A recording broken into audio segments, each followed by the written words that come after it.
আজি মই দেখাবলৈ লৈছোঁ গাহৰি মাংসৰ এটা ৰেচিপি। তাৰ কাৰণে মই গাহৰি মাংসবোৰ ভালদৰে ধুই 5 মিনিটমান গৰম পানীত ৰাখি থলোঁ আৰু এতিয়া এটা প্ৰেছাৰ কুকাৰত অলপমান নিমখ দি মাংসবোৰ তাত দি দিছোঁ আৰু একেবাৰে ল' ফ্লেমত এতিয়া ৰাখি থ'ম।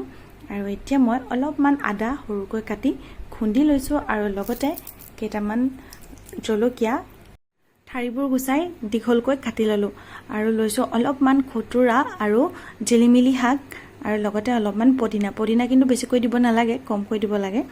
আৰু মই কেইটামান সৰু আলুও কাটি ল'লোঁ আৰু অলপমান তাত মই বিলাহীও দিছোঁ আৰু এয়া হৈছে নৰসিংহ পাত কেইটামান। গোটেইখিনি মই ভালদৰে কাটি ল'লোঁ আৰু যিহেতু মোৰ মাংস বনিয়ে আছিল আৰু মাংসৰ পৰা এতিয়া তেল ওলোৱা আৰম্ভ হ'লেই, এতিয়া তাত মই অলপমান পানী ঢালি দিম আৰু পানী ঢলাৰ পাছত সকলো পাচলিবোৰ তাত দি দিম আৰু লগতে আদা আৰু জলকীয়াবোৰো দি দিম আৰু লগতে অলপমান নিমখ দি মই প্ৰেছাৰ কুকাৰৰ ঢাকোনখন মাৰি 2টা চিটি মাৰিবলৈ দিম। 2টা চিটি মৰাৰ পাছত এয়া মোৰ হৈ গ'ল মাংস ৰেডি, কিন্তু পানীবোৰ অলপ বেছি হৈ আছিল, সেইকাৰণে মই শুকাবলৈ আৰু অকণমান বনাই দিলোঁ। আপোনালোকৰ বাৰু মোৰ ৰেচিপিটো চাই কেনেকুৱা লাগিলে মোক কমেণ্ট কৰি জনাবলৈ নাপাহৰিব আৰু যদিহে ভাল লাগিলে শ্বেয়াৰ কৰিব।